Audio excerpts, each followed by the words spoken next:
देविका रंगारी, मंगला जामुले, जया करियारी, सुनंदा गायकवाड़, नंदा पंचभाई, सीमा फूल, वंदना धनविजय और टुम्मा पाटिल।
नीति युद्ध की नीति, डरो अहिंसक नीति, ये बुद्ध की धरती। बुद्धं शरणं गच्छामि, धम्मं शरणं गच्छामि।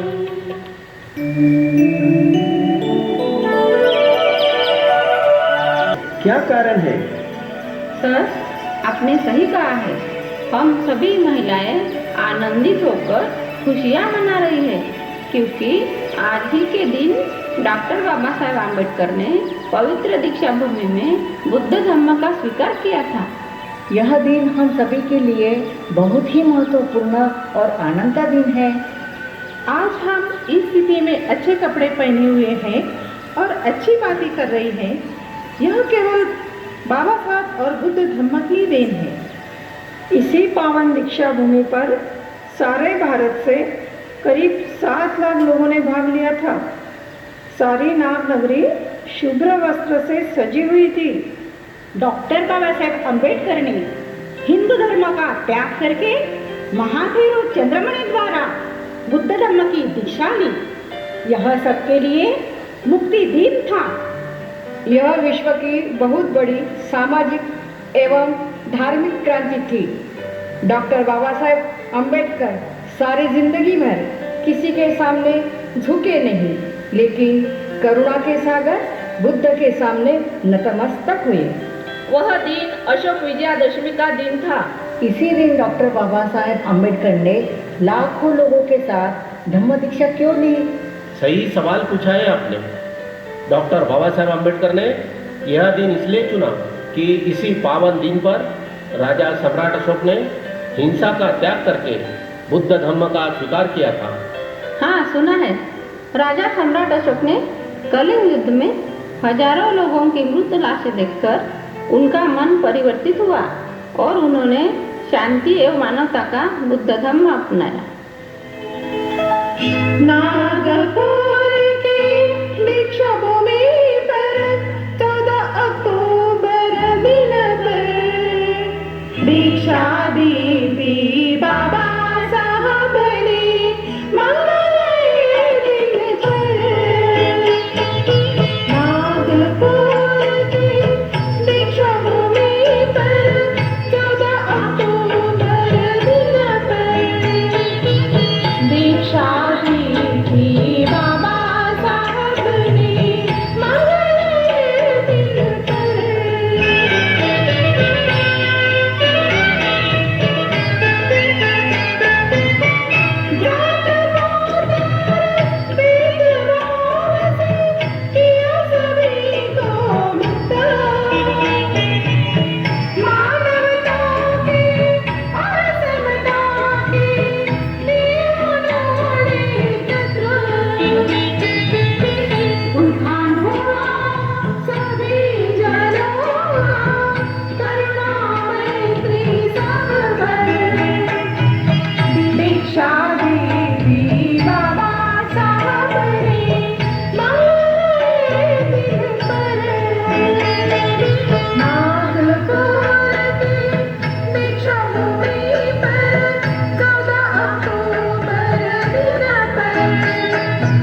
डॉक्टर बाबा और असमानतावादी वर्ण व्यवस्था, उनको क्लास में पानी नहीं पीने देना, उनका टिफिन दूर रखना, वर्ग के बाहर रहकर स्कूल में पढ़ाई की, तब तो धूप में बैलगाड़ी में शुभ्र का लड़का भाई करके बैठने के लिए मना किया।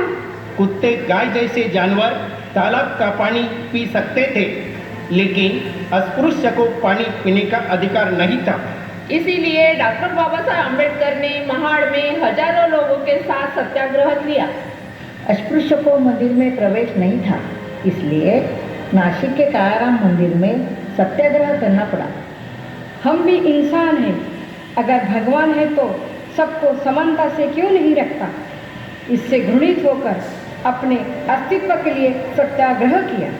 महाराजा सयाजीराव गायकवाड़ ने विलायत में उच्च शिक्षा पढ़ाई के लिए बाबा साहब को मदद की थी। शर्त थी कि पढ़ाई के बाद बाबा साहब उनके संस्थान में नौकरी करें। डॉक्टर बाबा साहेब अम्बेडकर बड़ौदा आने पर किसी ने भी उनका स्वागत नहीं किया, उन्हें अपमानित किया गया। चपरासी भी दूर से फाइल फेंकते थे और बाबा साहब के ऑफिस से बाहर जाने के बाद उनके ऑफिस तक को गोमूत्र से साफ किया गया। अछूत है करके उच्च शिक्षित होने के बाद भी किसी ने रहने के लिए कमरा नहीं दिया। यह उनके लिए अवमान था। जात छुपा के और नाम बदल कर रहे तो मालूम होने पर उनका सामान घर से बाहर फेंक दिया। डॉक्टर बाबा साहब इन अमानवीय घटनाओं से बड़े दुखी हुए।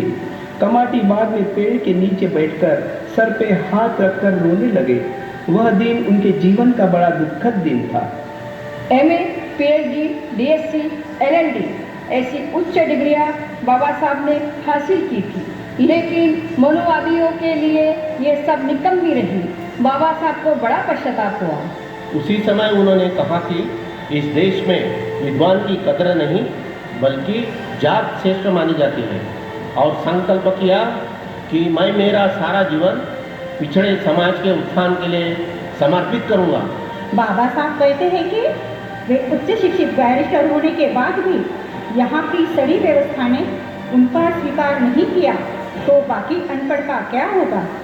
इन विषारी जातिवादी अमानवीय व्यवस्था के कारण डॉक्टर बाबा साहब अम्बेडकर ने 13 अक्टूबर 1935 को नासिक जिले के येवले गांव में एक सभा में ऐलान किया कि हिंदू धर्म में मेरा जन्म हुआ, ये मेरे बस में नहीं था, लेकिन मैं हिंदू रह के नहीं मरूंगा। बाबा साहेब कहते हैं कि हिंदू धर्म एक थोतांड है, यहाँ ऊंच नीचता के सिवा कुछ भी नहीं है। बाबा साहब आम्बेडकर कहते हैं कि कुत्ते बिल्ली उनके घर में जाने से उनका घर अपवित्र नहीं होता, लेकिन अस्पृश्य इंसान से उनका घर अपवित्र होता है। क्या यह मानवता का धर्म है? इसलिए पिछड़े वर्ग के जो भी लोग हैं, SC, ST, OBC ने इसका गहराई से विचार करना चाहिए और अपनी मानसिकता में बदल करना चाहिए। भारतीय संविधान कमेटी के प्रमुख होने के कारण उन्होंने पिछड़े वर्ग के उत्थान के लिए संविधान में 340 कलम OBC के लिए, 341 कलम SC के लिए और 342 कलम ST के लिए लिखा।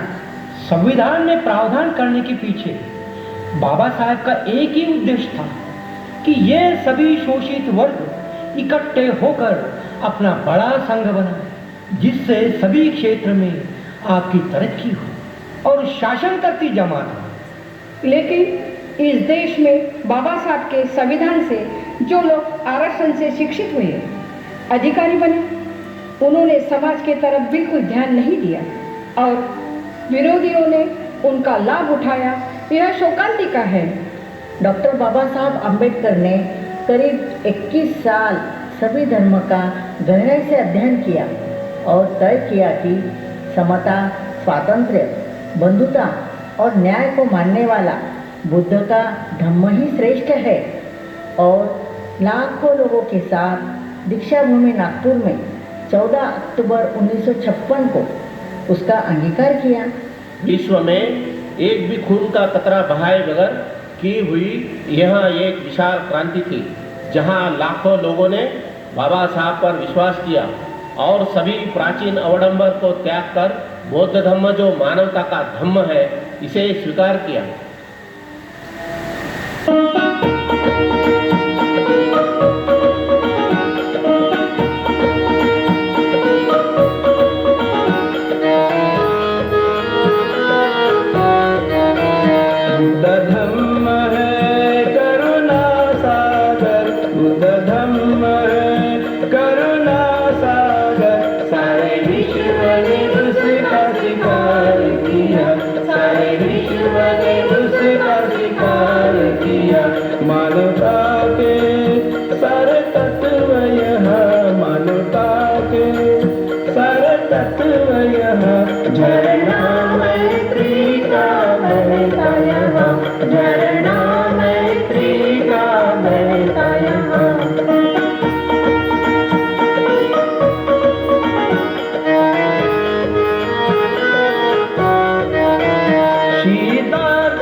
पंचशील के तत्व दिए सभी को, पंचशील के तत्व दिए सभी को, जीवन सभी का संपन्न हुआ, जीवन सभी का संपन्न हुआ।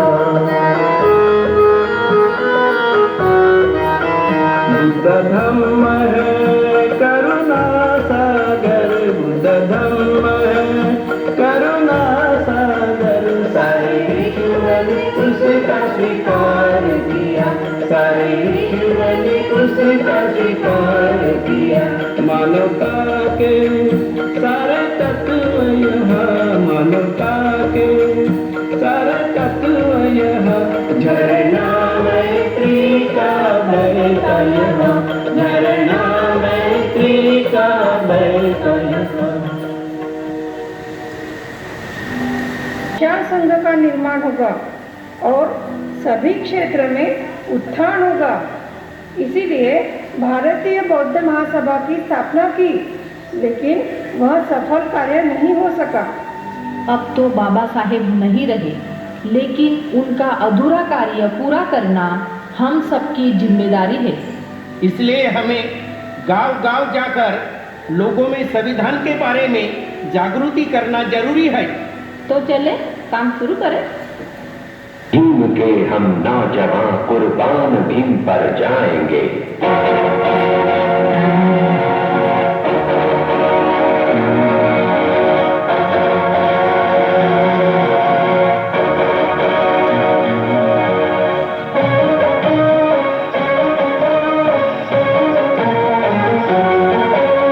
भीम के हम नौजवान कुर्बान भीम पर जाएंगे, हम वतन की शान को ऊंचा उठाकर जाएंगे।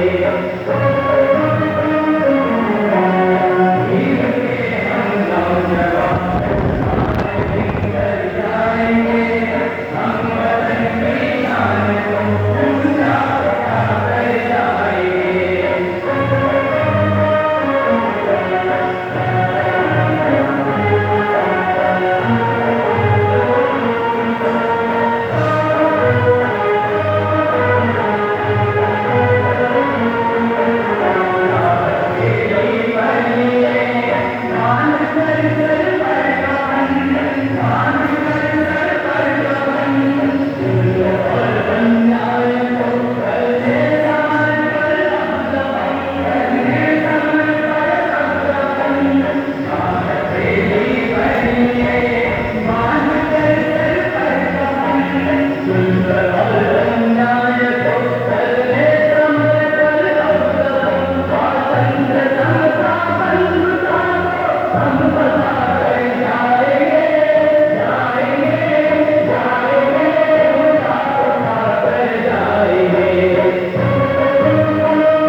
क्यों, क्या हुआ?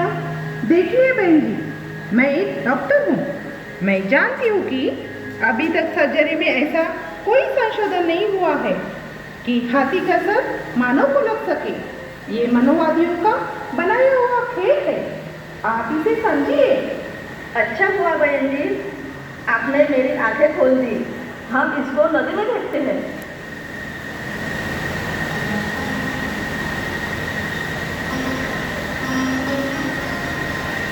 बहन जी, आप ये क्या कर रही हैं?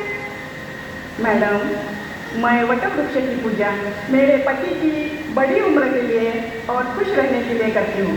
बहन जी, डॉक्टर बाबा साहेब अम्बेडकर ने दीक्षा भूमि नागपुर में बारूद प्रतिज्ञा दी थी। उसमें उन्होंने यह सब करना मना किया था। अच्छी बात की बहन जी, ये हमें मालूम नहीं था। अब हम ऐसा नहीं करेंगे।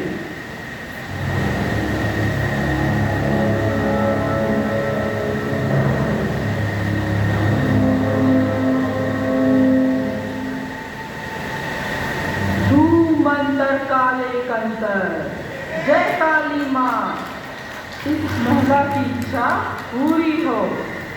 ए बहन, क्या हो रहा है?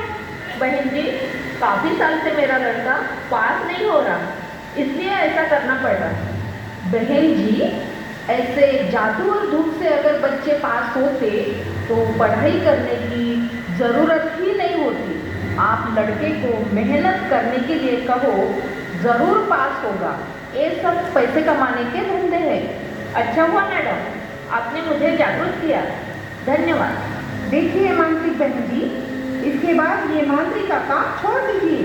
मैं डॉक्टर हूँ, ये अंधश्रद्धा बंद करो, नहीं तो जेल जाना पड़ेगा। माफ कीजिए मैडम, ये सब हम पेट के लिए करते थे, अब ऐसा नहीं करेंगे। अरे महादेवाले जातोगा माझ्या संबा शंकर राजा आणि खांद्यावर खाऱ्याला काम घेतला न धडकावायचा पाहून। ये क्या गा रहे भाई साहब? साहेब, मैं घर की शांति के लिए पचमढ़ी महादेव का दर्शन करके आया और महाव साफ कर रहा हूँ शांति के लिए।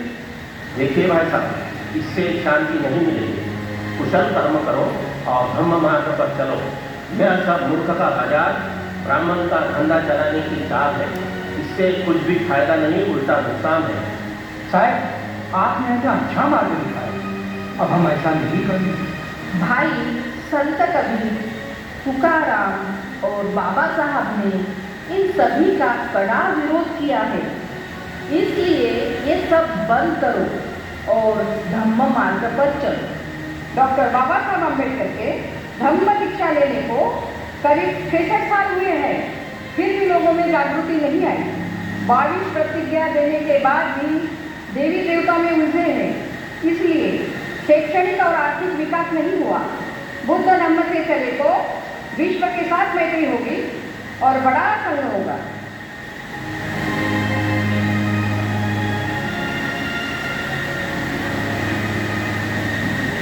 भाई और बहनों, बाबा साहब ने कहा था कि गांव-गांव जाकर लोगों को अंधश्रद्धा से बाहर निकालो, शिक्षा के बारे में जानकारी दो।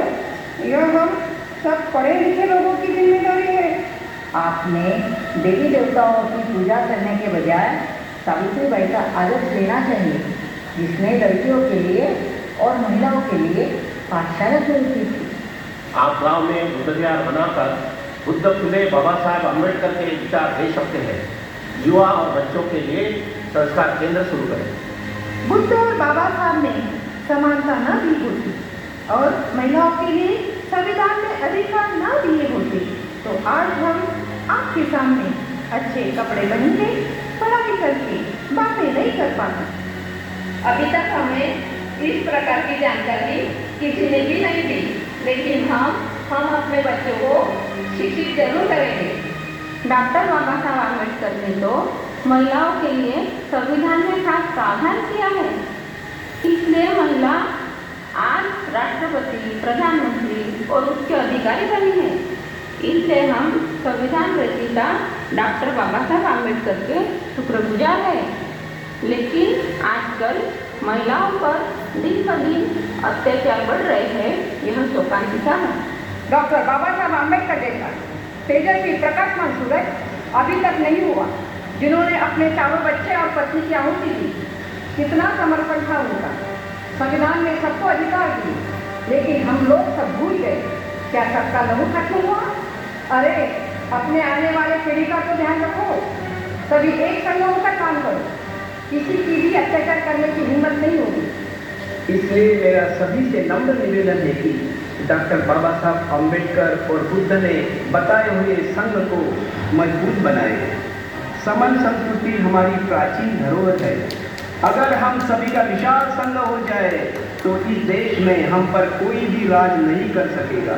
छोटे छोटे संगठन इस महाकाय समन संघ नामक समंदर में शामिल हो जाए, यही अभिलाषा है। नौछावर किया सारा जीवन डॉक्टर अम्बेडकर जी ने तुम्हारे लिए किया, क्या कुछ तुमने उनके लिए? छोड़ दो पार्टीवाद और संगठनवाद, एक ही संघ में शामिल हो जाओ। मेरे बाबा के लिए, मेरे बाबा के लिए, मेरे बाबा के लिए। डॉक्टर बाबा साहेब अम्बेडकर की, डॉक्टर बाबा साहेब अम्बेडकर की, डॉक्टर बाबा साहेब अम्बेडकर की, doctor Baba Saheb Ambedkar, doctor Baba Saheb Ambedkar, doctor Baba Saheb Ambedkar. सद्पाप अपहरणं कुशलं सौपदं सदा सचित परियोदकरणं एतं नूतन शासनं साधु साधु साधु। जय हिंद, जय भारत, जय